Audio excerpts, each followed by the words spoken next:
It was an autumn morning in Belfast, in the year 1911, when the wind blew from the Irish Sea with a chill that seemed to carry with it something more than the usual dampness of those northern latitudes. The workers of the Harland and Wolff shipyard arrived at the gates before dawn, their silhouettes outlined against the pale light that began to tinge the horizon with a greyish, almost melancholic tone, as if nature itself knew that this place, this moment, carried within it the weight of something that transcended the mere construction of ships.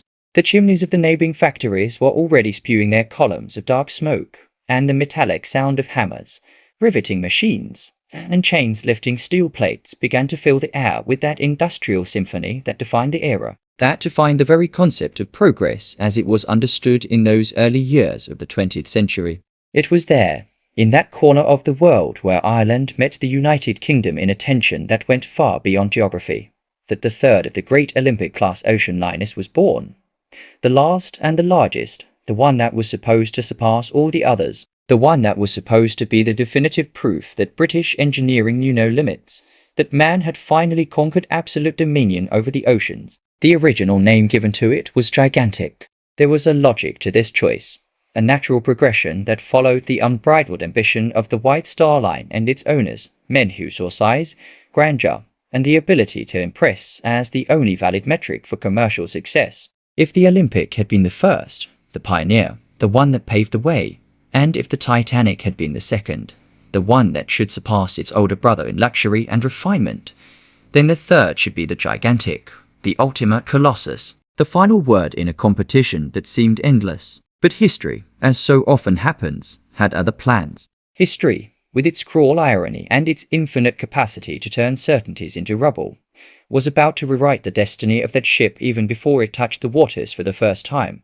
The Harland and Wolff shipyard occupied an impressive expanse of land on the banks of the River Lagan, an area that had grown organically over the decades, keeping pace with the expansion of the British shipbuilding industry and the insatiable demand for ever larger, ever more complex vessels, ever more capable of crossing oceans with speed and comfort. The two immense steel gantries that had been erected to allow the simultaneous construction of the Olympic and the Titanic still dominated the landscape, monumental structures that seemed to defy gravity itself, that seemed to be made more of ambition than of metal. It was beneath these gantries, known as the arrogantry in honor of the engineer who designed them, that the hull of the third ship began to take shape, plate by plate, rivet by rivet, in a process that required thousands of men working in shifts that stretched from dawn to dusk and often into the night. The engineers overseeing the construction were men trained in the finest traditions of Victorian engineering, professionals who had dedicated their lives to studying the forces acting on a steel hull when subjected to the unimaginable pressures of the North Atlantic Ocean. Thomas Andrews, the chief designer, was an almost mythical figure within the shipyard, a man whose attention to detail bordered on obsession, whose ability to visualize the complete ship while it was still just a tangle of beams and steel plates impressed even his most experienced colleagues. There was something of an artist in him, something that transcended mere technical competence and reached a territory that can only be described as vision, as the ability to see beyond the immediate, to perceive in the steel skeleton the final form, the dining rooms illuminated by crystal chandeliers, the silent corridors where passengers would walk in search of their cabins, the halls where orchestras would play waltzes while the ship glided over waters that could be both serene and terrifying. But Thomas Andrews would not live to see the third ship completed. His destiny was intertwined with that of the second, with the Titanic, with that April night in 1912 that would forever change the history of navigation, and, in a quieter but equally profound way, would also change the fate of the ship that was still being built in Belfast. When news of the sinking reached the shipyard, a silence spread like a wave among the workers, a silence that carried within it disbelief, grief, and also something that took longer to articulate but was present from the very first moment. The question of what this meant for the ship they were still building, for the gigantic that rested in its dry dock, awaiting the moment to be launched into the water. The weeks following the sinking of the Titanic were marked by an intensity of work that transformed the shipyard into a different place, a place where the usual conversations gave way to urgent technical discussions, where the original designs were constantly revised, altered, sometimes completely abandoned in favor of new solutions. The White Star Line, facing not only financial devastation but also the relentless scrutiny of public opinion and official inquiries, determined that the third ship should incorporate all the lessons learned from the tragedy. It wasn't enough for it to be large. It wasn't enough for it to be luxurious. It needed to be safe. It needed to be proof that the company had learned that the sacrifice of those more than 1,500 lives had not been in vain. The modifications began with the hull. The system of watertight compartments, which had proven insufficient to contain the flooding on the Titanic, was completely redesigned. The bulkheads, those vertical steel walls that divided the interior of the hull into separate sections, were raised, extended to heights that would previously have been considered excessive, unnecessary. The idea was simple in its essence, yet complex in its execution: to create a ship that could float even with a greater number of flooded compartments. A ship that would give its passengers and crew enough time to escape. Enough time for the lifeboats to be launched in an orderly fashion. Enough time for help to arrive. There was something desperate in this quest for redemption through engineering.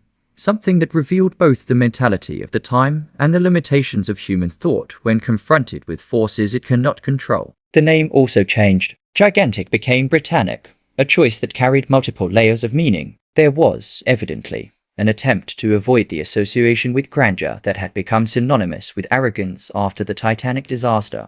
There was also a patriotic appeal, an invocation of British identity itself at a time when the country was beginning to realize, albeit diffusely, that the certainties that had sustained the previous century were about to crumble. The name Britannic evoked stability, tradition, the strength of an empire that stretched across all continents, but it also carried a melancholy that perhaps would only become fully visible years later, when the very concept of empire began to seem as fragile as the hull of an ocean liner confronted with the relentless forces of the ocean. Construction continued throughout 1912 and 1913, a period when Europe still lived under the illusion that the peace that had characterized the previous decades was permanent, that economic and technological progress was sufficient protection against the demons of war and destruction. The workers in Belfast, many of whom had also worked on the Olympic and the Titanic, dedicated themselves to the Britannic with an intensity that can perhaps only be explained by the still recent trauma, by the collective desire to prove that the tragedy had been an accident, an anomaly, not a verdict on humanity's ability to conquer the seas. The new safety features were installed with meticulous care, each rivet checked twice, each weld inspected by supervisors who had been instructed to accept nothing less than perfection. Among the most significant innovations was the lifeboat crane system, a mechanism that would allow for the launching of far more lifeboats than the Titanic had managed in its final hours. The cranes were steel structures that projected beyond the hull, capable of reaching lifeboats stored on the upper deck and launching them quickly and efficiently. There were also additional lifeboats, many additional lifeboats, enough to comfortably accommodate all passengers and crew, an obvious correction that had been inexplicably overlooked in the Titanic's original design. The idea that a ship could be so safe that it wouldn't need enough lifeboats for everyone had died that April night, and the Britannic was material proof that this lesson had been, at least in theory, learned. The inner hull was also modified in ways that weren't immediately visible, but represented a fundamental shift in design philosophy. A second steel plating was added in critical areas, creating what engineers called a double hull, a structure that offered an additional layer of protection against impacts and ruptures. It was as if the ship had two skins, an outer one that would face the forces of the ocean and an inner one that would serve as the last line of defense, like the final wall of a castle that had already lost its outer defenses. There was something medieval about this concept, something that harkened back to an era when security was measured by the thickness of the walls, the solidity of the foundations, the ability to withstand enemy siege. The interior of the Britannic, as construction progressed, revealed an elegance that rivaled that of its predecessors. The decorators and artisans who had worked on the Olympic and the Titanic were once again summoned, bringing with them their skills and their vision of what a first-class ocean liner should look like, how it should feel for those who travelled on it. The wood paneling, some oak, others mahogany, was hand-carved by artisans who had learned their craft from their fathers and grandfathers, perpetuating traditions that went back centuries of manual work.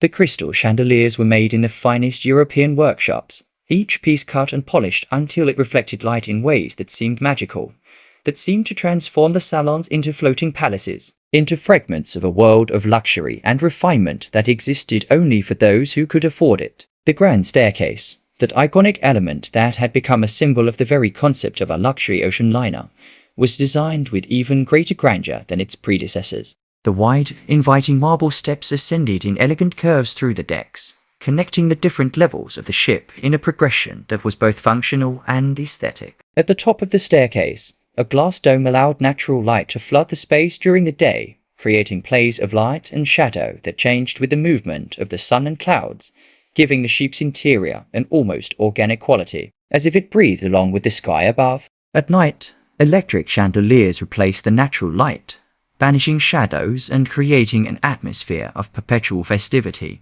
of constant celebration that was, ultimately, what first-class passengers expected when they paid fortunes to cross the Atlantic. But the Britannic would never again see first-class passengers descend its grand staircase in formal attire, never again hear the clinking of champagne glasses in its lounges, never again witness the encounters and partings, the romances and intrigues, the business conversations and society gossip that were an integral part of the experience of travelling on a luxury ocean liner. The destiny that awaited it was radically different, and the force that would determine that destiny was forming in the European capitals, in the chancelleries and headquarters, in the offices where middle-aged men studied maps and moved armies like pieces on a chessboard whose rules no one seemed to understand anymore. On June 28, 1914, a young Serbian nationalist named Gavrilo Princip fired 2 shots in a street in Sarajevo, killing Archduke Franz Ferdinand of Austria and his wife, Sophie.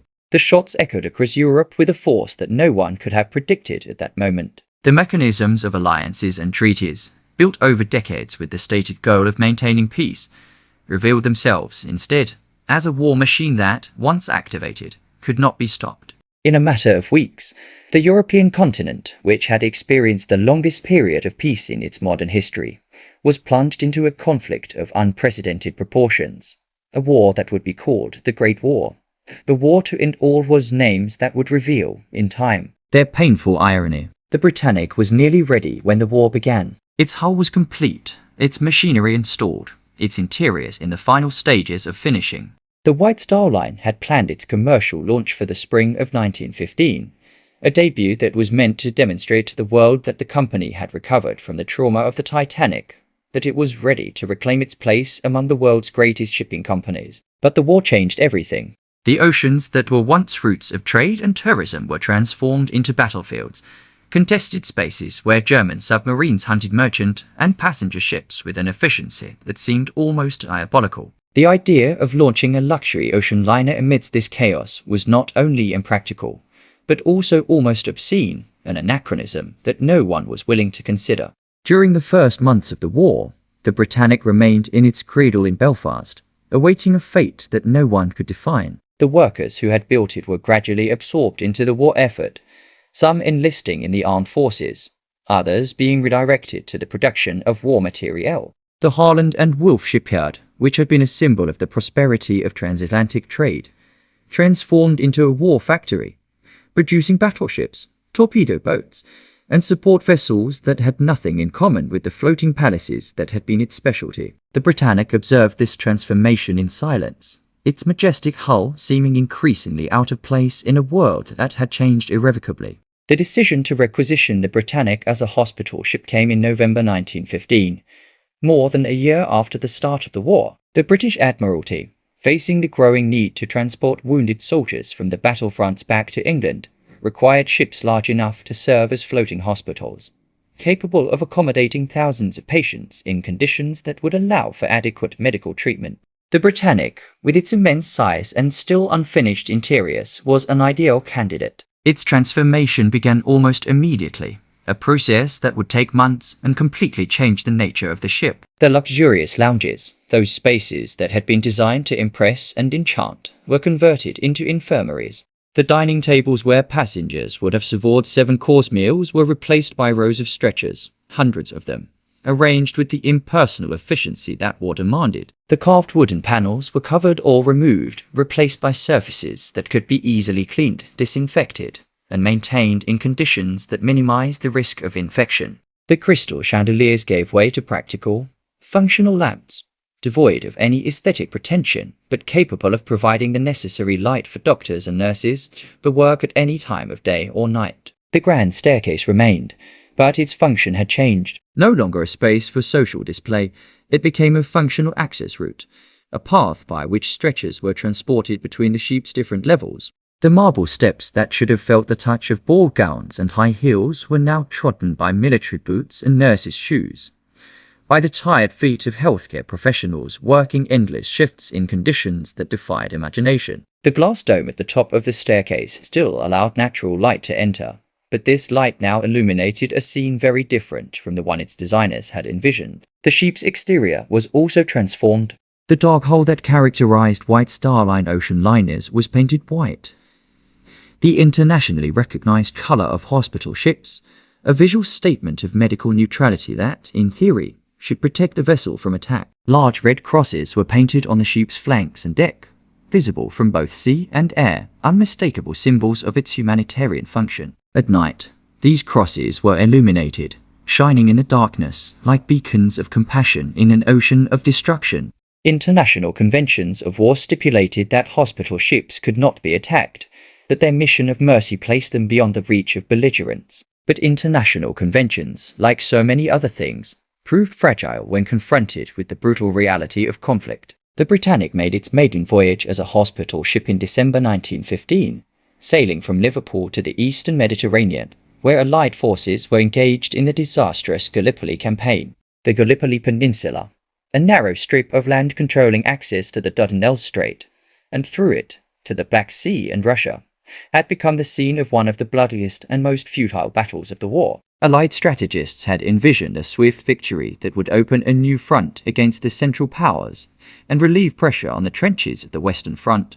What they found was fierce and determined Turkish resistance, terrain that favored the defenders, and a series of command errors that turned the operation into a prolonged massacre. The wounded at Gallipoli were numerous, and their conditions were often terrible. Besides the usual combat injuries, bullets and artillery shrapnel, there were endemic diseases spreading through the overcrowded trenches, dysentery and typhus that killed as many as the Turkish guns. The heat of the Mediterranean summer and the cold of the mountain winter created conditions that tested the limits of human endurance. Soldiers evacuated to hospital ships often arrived in states that shocked even the most experienced healthcare professionals, men whose bodies bore the marks of weeks or months of combat, of privations far beyond what any human being should be forced to endure. The Britannic sailed across the Mediterranean with its precious cargo of medical professionals and equipment, passing through waters that had been the scene of naval battles since antiquity, waters now patrolled by submarines and mines,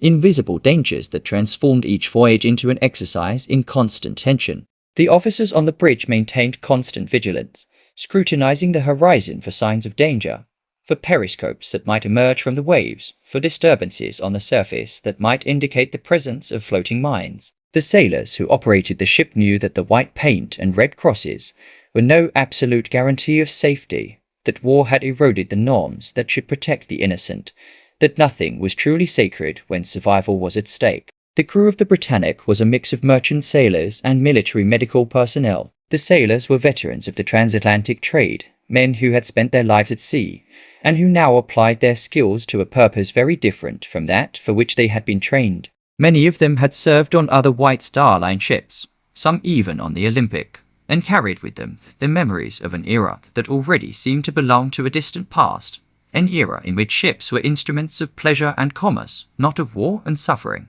The transition had been difficult for many, but necessity outweighed any personal resistance. War demanded sacrifices from everyone, and the sailors of the Britannic made theirs as best they could. The medical personnel included doctors, nurses, and volunteers from various humanitarian organizations. Many were members of the Volunteer Aid Detachment, an organization that had been created before the war to train civilians in first aid and which now provided much of the auxiliary staff in military hospitals and hospital ships. The nurses were often young women from middle or upper-class families, women who had been raised in a life of domestic comfort, and who now found themselves in environments that challenged everything they knew. Blood, suffering, the cries of the wounded, the groans of the dying, all this was now part of their daily lives, and most of them responded with a fortitude that surprised even themselves.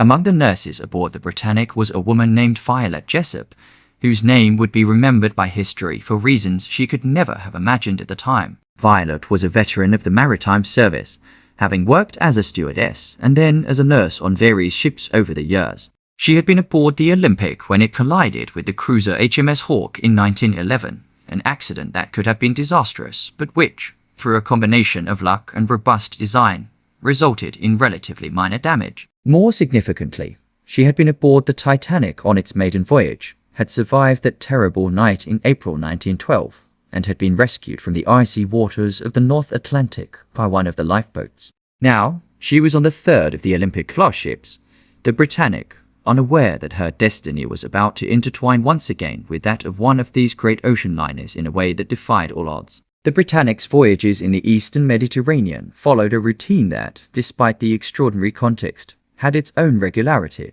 The ship departed from Southampton or Liverpool, sailed through the Bay of Biscay, passed through the Strait of Gibraltar, and entered the Mediterranean. From there, it headed east, passing off the coasts of Algeria and Tunisia, rounding Sicily and Greece, until it reached the islands of the Aegean Sea and the ports where the wounded awaited evacuation. The outward journey was relatively uneventful, the ship carrying mainly medical personnel and supplies. The return journey was very different. The ship transformed into a floating hospital packed with men whose bodies and minds had been ravaged by the war. The doctors on board worked in conditions that tested not only their technical skills, but also their emotional resilience. The cases that arrived at their operating tables were often extremely serious.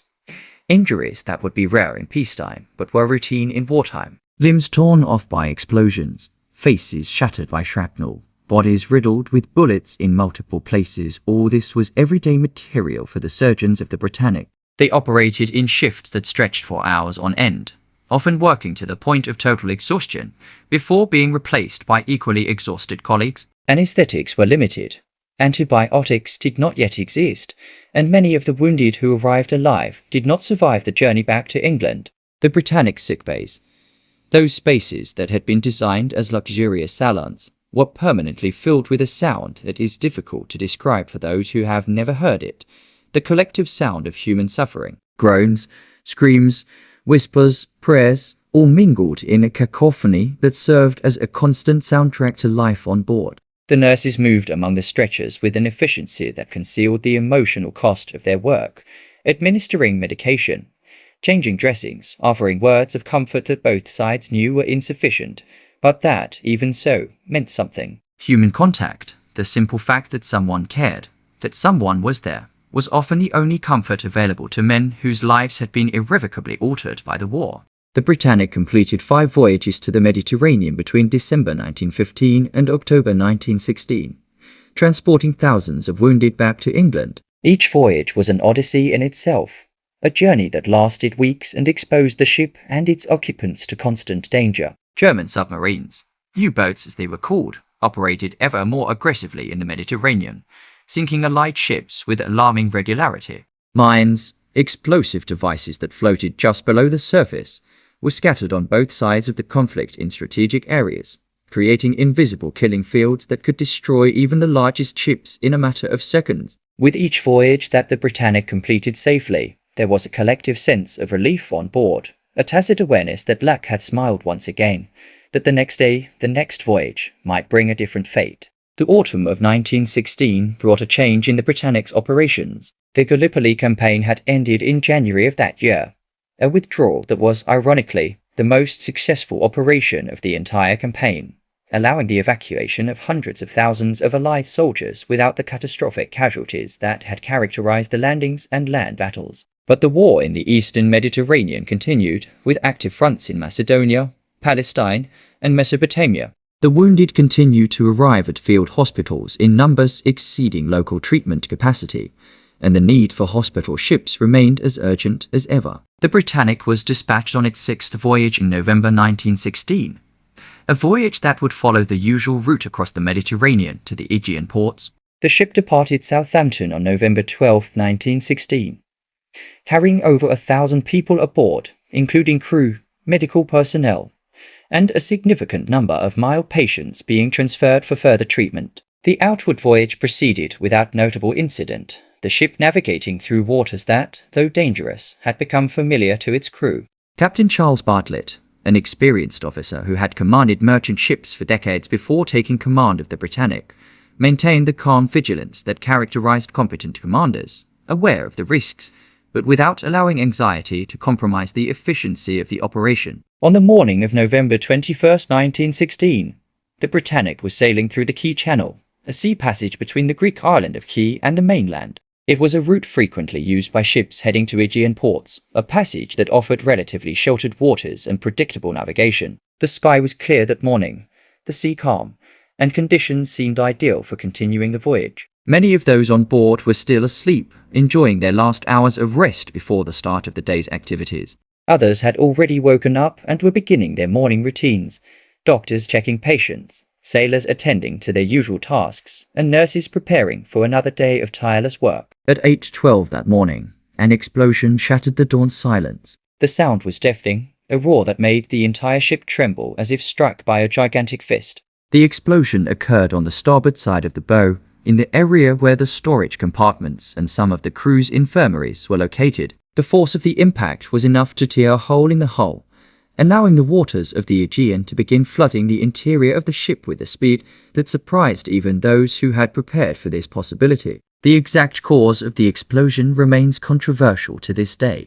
The official explanation, accepted by most historians, is that the Britannic struck a mine laid by a German submarine, the UC-73, which had seeded the Key Channel with these deadly devices a few days earlier. But some argue that the ship was hit by a torpedo fired directly from a submarine, a theory that, if true, would constitute a serious violation of international conventions protecting hospital ships. The German government has always denied any deliberate attack on the Britannic, and the available evidence is insufficient to definitively establish the truth. What is certain is that, at 8:12 am on November 21, 1916, the largest ship ever sunk in wartime was doomed. Captain Bartlett reacted to the explosion with the calm and efficiency that his experience allowed him. His first concern was to assess the extent of the damage, a task that proved more difficult than expected given the catastrophic nature of the situation. Water was entering the ship at a rate that exceeded the capacity of the dewatering pumps, and the watertight compartments that should have contained the flooding were being compromised by factors that no one had foreseen. Many of the watertight doors between compartments were open at that moment, allowing personnel to pass between different sections of the ship. The safety modifications that had been implemented after the Titanic, those same modifications that should have ensured that the Britannic could survive far greater damage than its predecessor, were being neutralized by operational circumstances that no one had adequately considered. There was also another problem, a problem that would be central to understanding how the Britannic sank so quickly. The portholes on the lower decks, those small circular windows that allowed light and air into the compartments below the waterline, were open. It was a hot morning, the air inside the ship was stuffy, and someone had decided to open the portholes to improve ventilation. Under normal circumstances, this decision would have had no consequences. But as the ship began to list, to tilt to starboard as a result of flooding, these portholes moved progressively closer to the waterline and eventually below it. Seawater began to enter through them, flooding compartments that would otherwise have remained dry, dramatically accelerating the sinking process. Captain Bartlett attempted a desperate maneuver. Realizing the ship was sinking faster than expected, he ordered the engines to be put to full power, hoping to beach the Britannic off the coast of Key Island before it sank completely. It was a risky gamble, but it seemed the best chance to save as many lives as possible. If the ship could be beached in shallow water, the passengers and crew would have a much greater chance of survival, even if the ship itself were lost. The Britannic's engines, those same engines that had been designed to propel a luxury ocean liner across the North Atlantic at impressive speeds, began to work at full power, driving the dying ship towards land. But the maneuver had unintended consequences. As the ship moved forward, its bow began to sink more rapidly, pulled down by the water that continued to enter through the hole in the hull. The ship's speed also created a suction effect that exacerbated the flooding, pulling more water into the damaged hull, and most tragically, spinning the propellers created a deadly danger for some of the lifeboats that had already been launched. Several boats, loaded with nurses, doctors, and crew, were pulled toward the still-moving propellers, their occupants unable to row hard enough to escape the current. The propellers, spinning with the power of machines designed to move tens of thousands of tons of steel across the ocean, destroyed these boats with a violence that defies description, instantly killing many of those aboard. This was the most horrific moment of the Britannic's sinking, a tragedy within a tragedy. The people who had been trained to save lives, who had spent months caring for war wounded, now found themselves in the clutches of a death that was as arbitrary as it was brutal. The nurses who had comforted dying soldiers in overcrowded infirmaries, the doctors who had operated for hours on end trying to save limbs and lives, were now the victims, their bodies torn apart by the machinery of a ship they had learned to call home. The irony was almost unbearable. An additional cruelty in a world that already seemed to have exhausted its quota of cruelties. When Captain Bartlett realized what was happening, he ordered the engines stopped immediately. It was too late to save those already struck by the propellers, but at least the carnage would not continue. The ship, now without propulsion, began to slow down, its momentum still carrying it towards the shore, but with less and less urgency. The boat continued to sink. The stern rose higher and higher into the air, in a position that terribly resembled descriptions of the Titanic in its final moments. Water rose through the decks, engulfing corridors and cabins, advancing inexorably towards those still aboard. The evacuation of the Britannic was far more successful than that of the Titanic, a statement that may seem strange given the context, but reflects the reality of the numbers. Of the more than 1,000 people aboard the Britannic that morning, only 30 died, most of them victims of the propellers or the initial explosion. This extraordinary survival rate is due to several factors. The sea was calm, allowing lifeboats to be launched and operated with relative ease. The ship sank in much shallower and warmer waters than the Titanic, dramatically reducing the risk of hypothermia for those who ended up in the water. There were enough lifeboats for everyone, a lesson directly learned from the 1912 disaster. And the personnel on board were trained in emergency procedures in a way that ordinary passengers on a luxury ocean liner simply were not. Violet Jessup, the nurse who had already survived the sinking of the Titanic, was among the survivors. Her experience on the Britannic was, in many ways, very different from her experience on the Titanic. There were no agonizing hours of waiting, no gradual sinking that allowed reality to slowly sink into the minds of the passengers. Everything happened very quickly. Less than an hour from the explosion to the moment that the Britannic disappeared beneath the waves.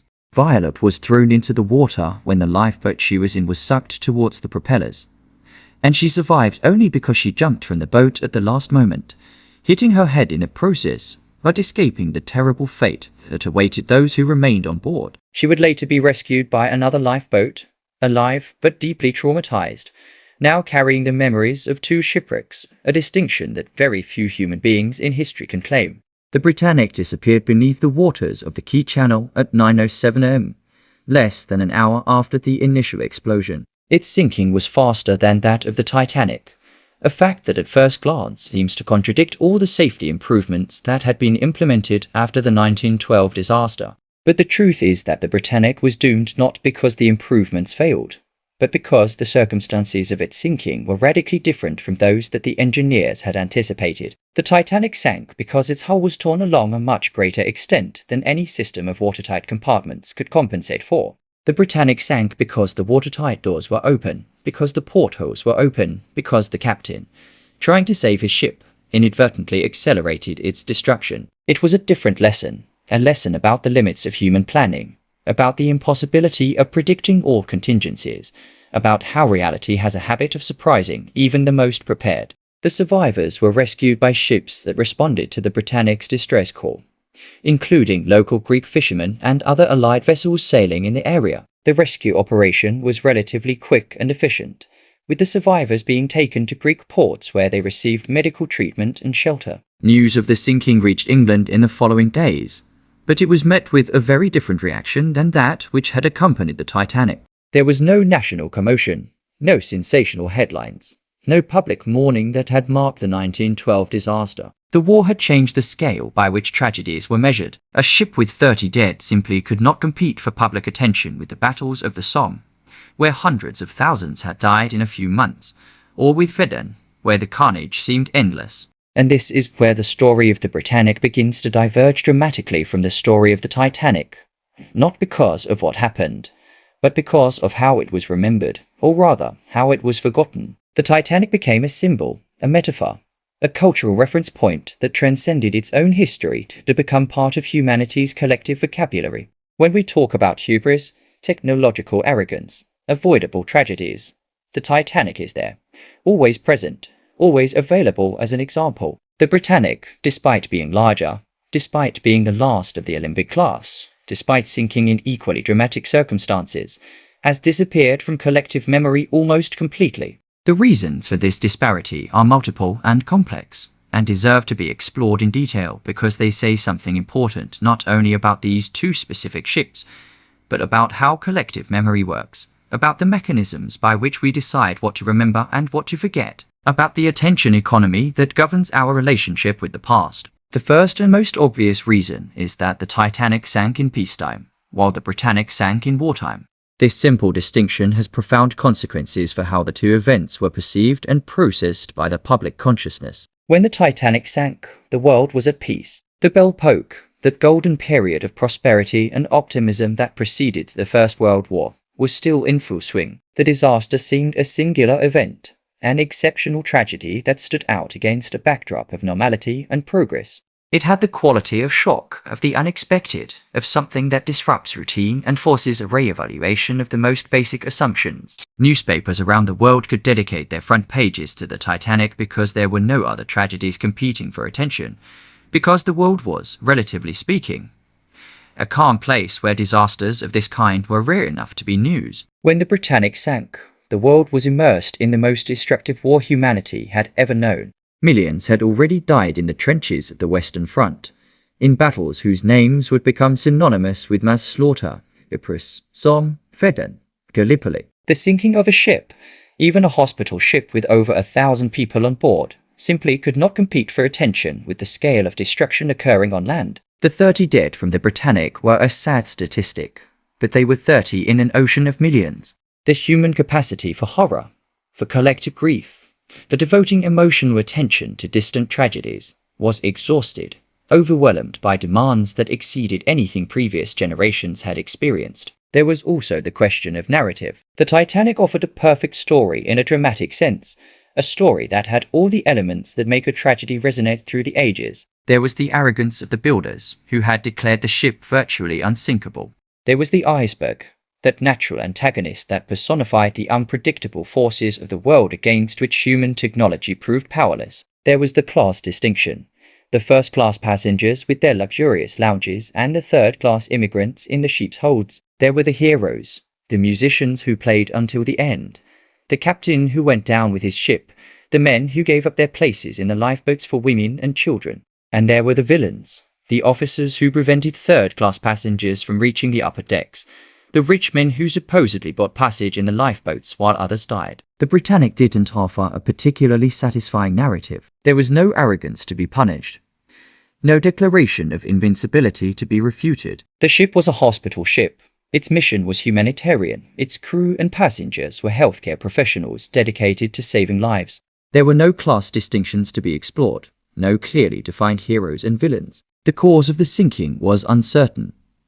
A mine or perhaps a torpedo, but in any case an act of war, something that belonged to the category of known and accepted risks. Most of the people on board survived, which was excellent from a human point of view, but much less dramatic from a narrative point of view. The story of the Britannic was a story of relative success, of a minimized tragedy, of a disaster that could have been much worse. It wasn't the stuff legends are made of. And then there was the question of context. The Titanic sank in 1912. At the height of an era that believed in inevitable progress, in humanity's ability to overcome any obstacle through technology and ingenuity. Its sinking was interpreted as a warning, a lesson about the dangers of arrogance, a demonstration that there were limits to what humanity could achieve. This interpretation gave the Titanic a meaning that transcended the raw facts of the disaster, transforming it into a moral parable that could be applied to any situation where pride seemed to precede the fall. The Britannic sank in 1916, in the midst of a war that had already shattered any illusion about human progress.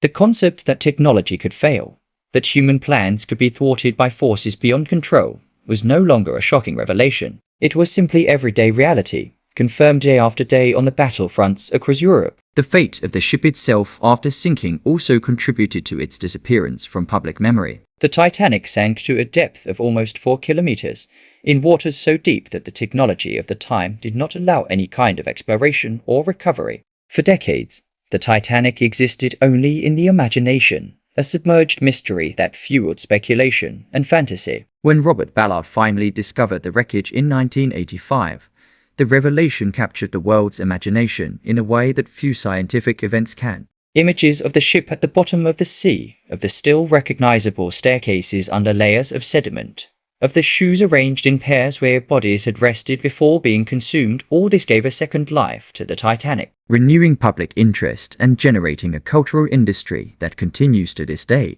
The Britannic, by contrast, sank in much shallower waters, at a depth of only 120 meters.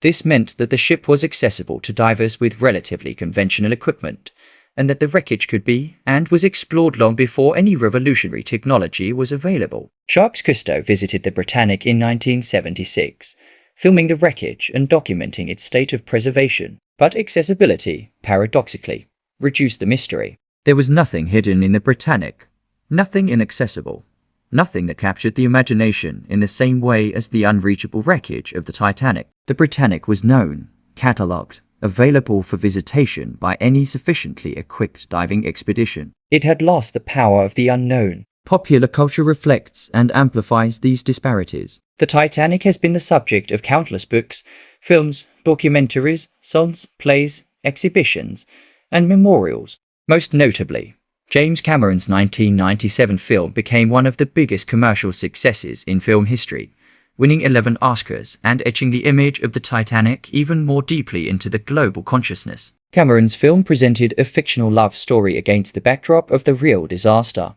a combination that proved irresistible to audiences worldwide. The Britannic never had its James Cameron, never had its epic love story, never had its moment in popular culture that transformed it from a historical footnote into an enduring cultural symbol. And yet, the story of the Britannic is, in many respects, more worthy of remembrance than the story of its more famous sibling. It is a story of lessons learned and applied, of safety improvements that worked despite everything. The fact that over 97% of the people on board survived, compared to only 32% on the Titanic, is a testament to the modifications that were made after the 1912 disaster. The sufficient lifeboats for everyone, the cranes that allowed for their rapid launching, the evacuation drills that the crew had practiced, all of this saved lives.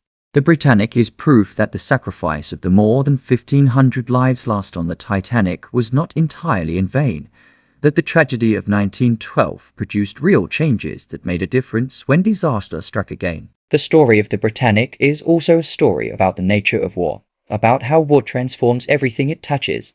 A ship that had been designed to be a floating palace, a symbol of luxury and sophistication, became a hospital, a place of suffering and healing, of blood and bandages. The halls that should have echoed with the sound of orchestras and laughter instead echoed with groans of pain and prayers of despair. The grand staircase, conceived as a stage for fashion shows and displays of wealth, became a functional access route for transporting stretchers laden with men whose bodies had been shattered by war. The transformation of the Britannic is a powerful metaphor for the transformation of European society itself during the First World War.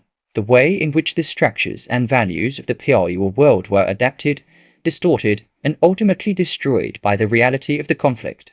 And then there are the stories of the people. The individual stories that get lost when we only talk about ships and numbers. The doctors and nurses who were aboard the Britannic when it sank had seen things no human being should ever see.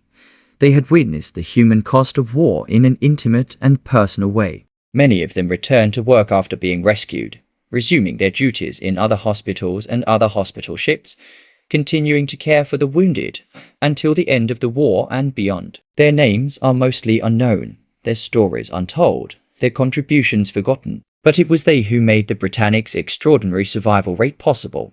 It was they who kept calm when the ship began to sink. It was they who helped others escape when they might have thought only of themselves. Violet Jessop lived to be 83 years old, dying in 1971. After surviving the sinking of the Britannic, she continued working at sea, serving on other ships of the White Star Line and later the Red Star Line. She never again experienced a ship that sank, a fact she attributed more to luck than to any special quality on her part.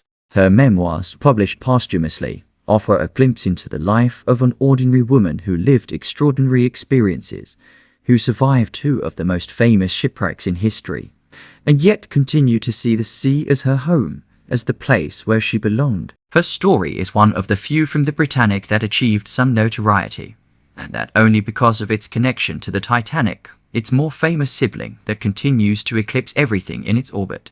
Captain Charles Bartlett, who commanded the Britannic when it sank, was later exonerated of any blame for the disaster. The official inquiry concluded that he had made all reasonable decisions given the circumstances, that his attempt to beach the ship had been a defensible strategy which, unfortunately, had had unintended consequences. Bartlett continued his naval career after the war, commanding other merchant ships until his retirement. But the images of that November morning, the sound of the explosion, the sight of his ship sinking beneath the waves of the Aegean, haunted him for the rest of his life. There are decisions a commander never forgets, moments that define a career not by what was gained, but by what was lost. The wreckage of the Britannic now rests at a depth of 120 meters, about 3 kilometers of the coast of Key Island.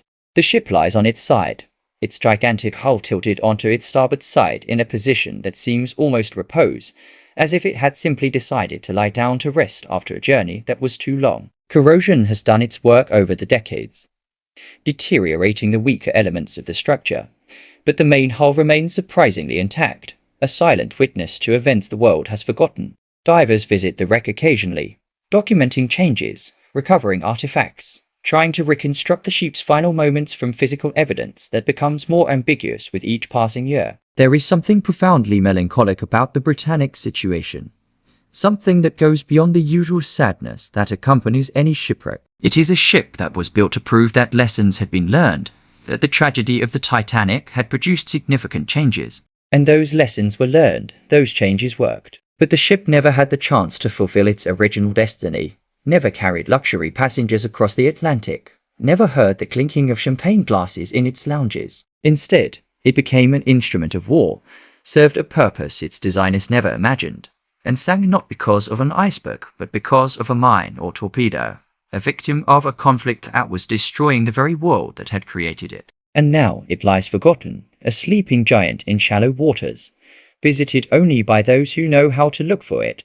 remembered only by those who study a history that most prefer to ignore. While the Titanic continues to capture the popular imagination, appearing in films, books, and exhibitions, the Britannic remains in the shadow of its more famous sibling, a footnote in a story that the world insists on telling in a particular way. It's as if collective memory has decided that there's room for only one Olympic-class ship, that the Titanic's story is dramatic enough on its own, that adding the Britannic would complicate a narrative that is already satisfyingly tragic. But perhaps there is something important in the very forgetting of the Britannic, something that tells us as much about ourselves as the obsession with the Titanic. The story we tell about the past reveals the stories we want to tell, the meanings we want to find, the myths we want to perpetuate. The Titanic is a story about arrogance and punishment, about the limits of human progress, about the capricious nature of fate. It is a story that allows us to feel superior to the men of 1912, that allows us to believe that we, with our superior knowledge and technology, would never make the same mistakes. The Britannic, with its history of implemented improvements and lessons learned, complicates this comfortable narrative. It reminds us that even when we learn from our mistakes, even when we take the right precautions, we can still be defeated by circumstances beyond our control. It is a less satisfying message, less morally clear, less conducive to self-satisfaction. And there is yet another aspect of the Britannic's forgetting that deserves reflection, an aspect related to how we deal with the tragedies of war. The Titanic sank in peacetime. Its victims were civilians whose deaths seemed gratuitous, unnecessary, avoidable. Blame could be assigned, responsibilities identified, changes demanded. The victims of the Britannic, on the other hand, were participants in a war, people who had chosen, in one way or another, to become involved in a conflict that carried known risks. Their death, although tragic, belonged to a different category, the category of war casualties, of the inevitable sacrifices that war demands. Society's capacity for outrage, for demanding accountability, for transforming tragedy into change, is much less when the tragedy occurs in the context of war. This pattern would repeat itself throughout the 20th century and beyond. The way wartime deaths are processed differently from peacetime deaths. The way the institutionalized violence of war seems to exempt those responsible from the kind of scrutiny that accompanies isolated violence. It is an uncomfortable reality, one we prefer not to examine too closely, and perhaps the forgetting of the Britannic is, in part, a reflection of this preference. To remember the Britannic would mean remembering the war, remembering the context in which it sank, remembering a period in which mass destruction was not only possible but commonplace. It is easier to remember the Titanic, whose tragedy can be contained, delimited, transformed into a story with a clearly defined beginning, middle, and end. The years following the sinking of the Britannic saw the continuation and eventual conclusion of the First World War, a conflict that reshaped the map of Europe and set the stage for an even greater conflict 2 decades later. The Olympic, the first of its class, survived the war, serving as a troopship and, on one occasion, managing to sink a German submarine by ramming. It returned to passenger service after the war, sailing for over a decade before being decommissioned and dismantled in the 1930s. Of the 3 sister ships, only the Olympic had the chance to fulfill its original destiny, to be what it had been designed to be. The Titanic and the Britannic were thwarted by forces no one could have foreseen, one by ice and the other by war, both transformed into symbols of something greater than themselves, though one is remembered and the other forgotten. The White Star Line, the company that had built the 3 ships, never fully recovered from the Titanic disaster. The financial cost was immense, but the reputational cost was even greater. The public perception that the company had prioritized luxury over safety, that it had been negligent in protecting its passengers, haunted the White Star Line for years to come. The merger with the Cunard Line in 1934 was the final acknowledgement that the company could not continue on its own, that the era in which the White Star Line had dominated the North Atlantic had ended. The name survived for a few decades after the merger, eventually disappearing completely in 1949. Today, White Star Line is just a name in history books, a brand that evokes an era that no longer exists. The key channel, where the Britannic sank, continues to be navigated by vessels of all kinds, from Greek fishermen and tourists on yachts to modern cargo ships and cruise ships. Most who pass by have no idea that, in the waters below them, lies the largest ship blast in the First World War, a giant that was built to be the pinnacle of naval technology of its time. There are no markers on the surface, no visible memorials, nothing to indicate that this place is different from any other stretch of Mediterranean Sea. The Britannic is invisible even to those who pass directly over it, a submerged ghost in a world that has moved on. And perhaps that is the most fitting fate for a hospital ship, for a vessel whose mission was to care for the wounded and forgotten of war. The men the Britannic carried, the mutilated soldiers of Gallipoli and other fronts, were themselves largely forgotten. The Great War, which should have ended all wars, instead produced a lost generation. Men whose bodies and minds were shattered by experiences that defied any attempt at comprehension. Many of them never recovered, spending the rest of their lives in hospitals and asylums, their stories untold, their sacrifices unacknowledged. The Britannic's oblivion is, in a way, the same oblivion that swallowed those it tried to save. The depth at which the Britannic rests, 120 meters, is at the limit of what technical divers can safely reach using conventional equipment. It is a depth that demands careful decompression, meticulous planning, and specialized equipment. Those who make the effort to visit the wreckage describe an experience that is both wondrous and unsettling. The sight of a gigantic ship emerging from the darkness, its hull still recognizable despite more than a century of submersion. The hatches are open, inviting explorers into spaces that have long been evacuated of air and life. The corridors are empty, the cabins abandoned, the halls silent. It is a place of absence, a monument to what has been lost. The artifacts recovered from the Britannic over the years tell fragmented stories of its brief career. Medical equipment, surgical instruments, vials of medicines that have long since lost their effectiveness. Plates and cutlery that should have served elegant meals, but instead served hospital meals. Buttons from uniforms, both naval and medical. Small metal discs that were once part of clothing that identified their wearers, placing them in a hierarchy of responsibilities and functions. Each artifact is a window into a specific moment, a fragment of a reality that no longer exists, physical proof that the Britannic was real, that it sailed those seas, that it carried people whose lives were as rich and complex as our own. There is a vigil that is maintained in certain circles, a community of historians and enthusiasts dedicated to keeping the memory of the Britannic alive. These are people who study the ship's construction records, analyze survivor testimonies, and dive into the wreckage to document its current state. They publish articles and books, organize conferences and exhibitions, and maintain websites where they share information and discoveries. It is a labor of love, done by people who believe that history deserves to be remembered, even when the world prefers to forget, who find meaning in rescuing ships and people from oblivion that would otherwise disappear completely. These guardians of the Britannic's memory do work that goes beyond mere historical preservation. By insisting on remembering the Britannic, they challenge the dominant narrative that reduces the history of the Olympic-class ocean liners to the story of the Titanic. They argue that there is value in understanding the broader context, in seeing the Titanic not as an isolated event, but as part of a larger story that includes the Olympic and the Britannic, a story of entrepreneurial ambition, technological innovation, tragedy, and learning. The story of the Britannic, they argue, is essential to understanding how society responded to the Titanic disaster, what lessons were learned, and what changes were implemented. Without the Britannic, the story of the Titanic remains incomplete, a drama without its third act. And there is something else that these guardians of memory defend, something that is perhaps the most important of all. They insist on remembering the dead, not as statistics but as individuals. The 30 who died on the Britannic, the 30 whose names are known but rarely spoken, the 30 whose lives were cut short on that November morning in 1916.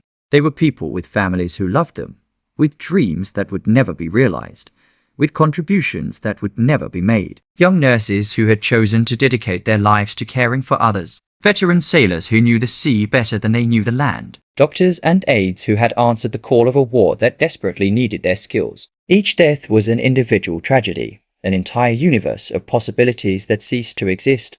There is something profoundly disturbing about the hierarchy of memory that governs our relationship with the past, the way some tragedies are remembered while others are forgotten. The Titanic, with its more than 1,500 victims, occupies a permanent place in the cultural consciousness. The Britannic, with its 30 victims, is a footnote that most people never read. There is a numerical logic to this, a proportion that seems to justify the difference in attention.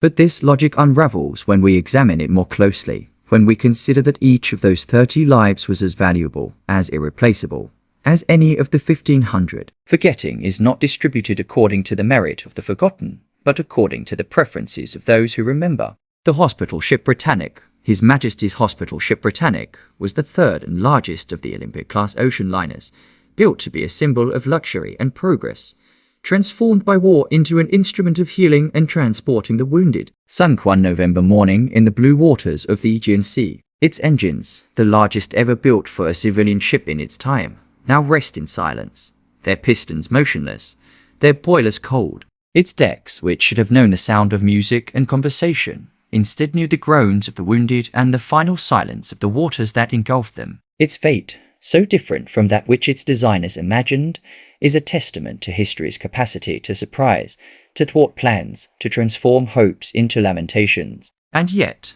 there is beauty in the story of the Britannic, a beauty that emerges not despite its tragedy, but through it. It is the beauty of human resilience, demonstrated by the survivors who escaped the sinking ship. It is the beauty of dedication, exemplified by the healthcare professionals who continued their work even as the ship began to sink around them. It is the beauty of learning, manifested in the safety improvements that saved so many lives. It is the beauty of persistence, evidenced by those who continue to keep the ship's memory alive despite general disinterest.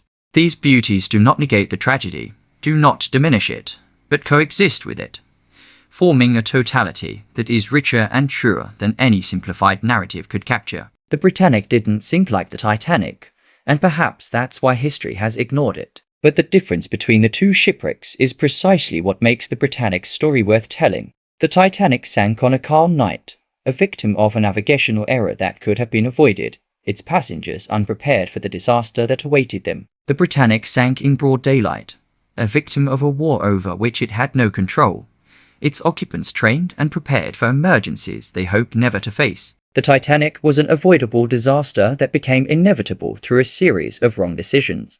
The Britannic was an inevitable disaster that was minimized through a series of right decisions. The waters of the Key Channel continue to flow over the wreckage of the Britannic day after day, year after year, decade after decade. Time does its slow work of dissolution, corroding the steel that once seemed so solid, so permanent. One day, perhaps centuries from now, perhaps millennia from now, the hull itself will have disappeared, returned to the ocean that received it. But for now, the Britannic remains a submerged monument to an era that no longer exists, to men and women whom time has swallowed, to dreams that were never realized. It remains as a reminder that history is made not only of what we remember, but also of what we choose to forget. The first light of dawn over the Aegean Sea, on calm November mornings as the anniversary of the sinking approaches, illuminates a surface that reveals nothing of what lies beneath. Fishermen cast their nets.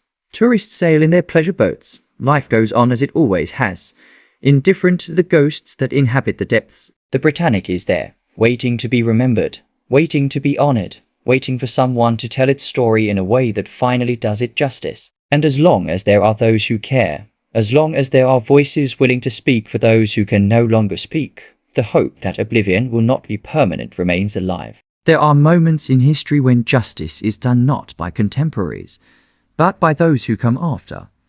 Generations that look back and recognize what their predecessors failed to see. Perhaps the Britannic will still have its moment of recognition, its place in the collective consciousness that has been denied it for so long. Perhaps some filmmaker, some writer, some artist will find in this forgotten history the inspiration for a work that captures the world's imagination. Perhaps the changes in how we process history, the growing awareness that there are multiple perspectives that deserve to be heard, will open up space for the Britannic in a narrative that until now has been dominated by its more famous sibling. Or perhaps the oblivion will continue, deepening with time until the very name of the Britannic becomes unknown, a curiosity for specialized historians and nothing more. Perhaps the wreckage will deteriorate until it becomes unrecognizable.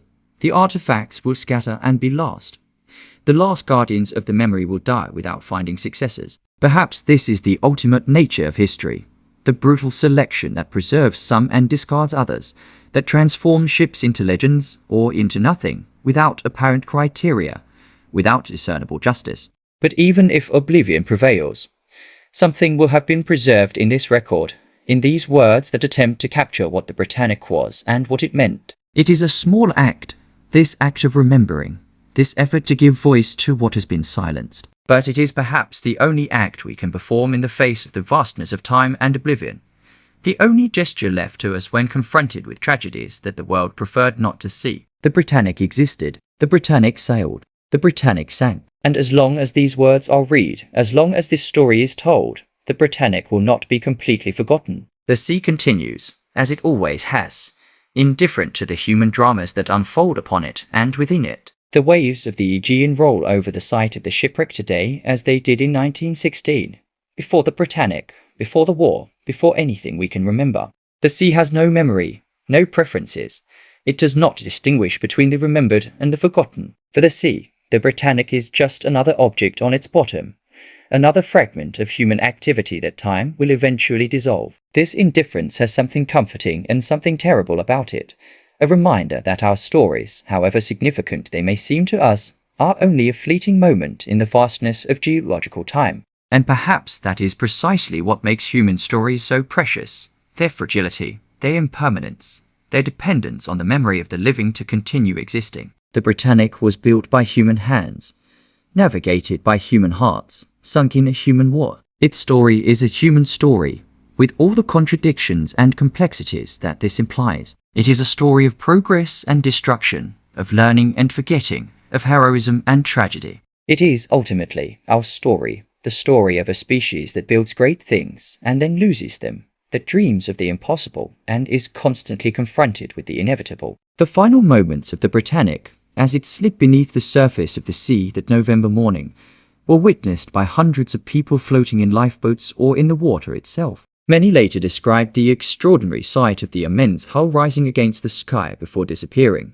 its propeller spinning in the air before finally plunging down. There was a moment, accounts say, when it seemed as if time stood still, when the ship seemed to hesitate between two worlds, the world of the surface and the world of the depths. And then it was gone, swallowed by the sea in a matter of seconds, leaving behind only waves, floating debris, and silence. This silence extends to this day, over the waters of the Key Channel, over the memory of the Britannic, over the stories that were never told. It is a silence that waits to be broken, that contains within itself all the voices that were silenced, all the narratives that were interrupted.